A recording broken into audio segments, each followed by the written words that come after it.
How do I know that I am in God's will? By biblical lifestyles. Your lifestyle should show it, must, that when someone looks at you, it's not just all about just, are you a born again, or are you a Christian, or are you a believer? Without asking, I can tell. I can see it. The second part, By to their know, fruits you shall by know their them. fruits you show. A fruit does not fall far from its tree. Another. So that's the first part. The second part also, in knowing if I'm doing the will of God, right? If I am in the will of God, is when there is that peace of mind, which is very important. In the middle of chaos, in the middle of troubles, in the middle of storms, you are calm. In the middle of all those things, you are rooted in the word.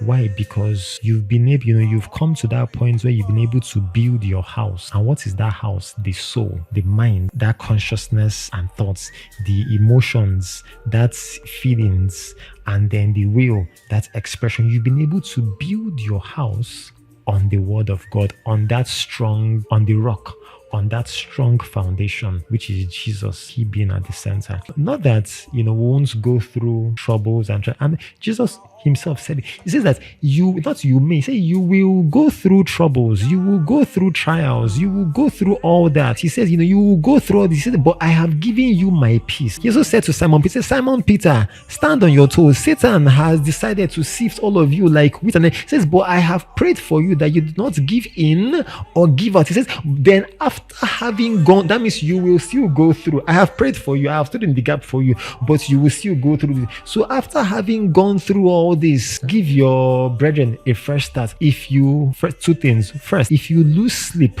over something, if you're losing sleep, then you're living outside the word of God. Secondly, is that you are going through troubles and things happen. Sometimes God's will make us nervous. Sometimes God's will make us scared. But then following that has to be peace. Fear might come in. One may get scared. One may get nervous when some certain things happen. It takes you unawares and everything. You get jittery, you get other.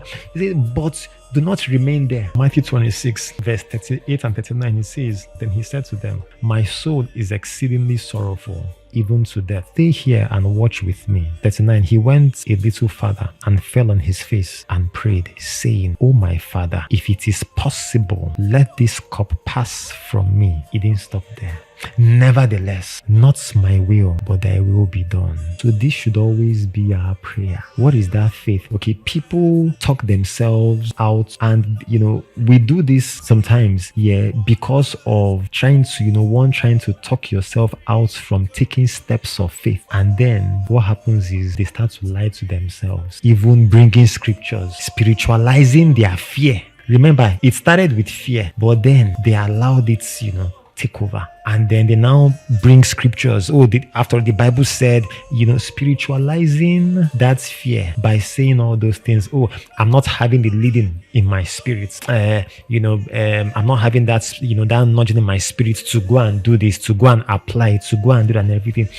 If where you are doesn't require faith, I'll say this again. If where you are doesn't require faith, then you are not in the will of God. Let me put it in another way. If where you are going doesn't require faith, then you are not into the will of God. Since when did God put us in a place where we don't depend on him? If you find your place where you're not dependent on him, and being dependent on him is where faith comes into play. If you find yourself in that, then check it. It has to do with the things of this world. Let's put it in this way. Faith is basically putting more responsibility in God's hands. We must have faith, one, to believe that God exists, and we must have faith to believe that he rewards those that seek him.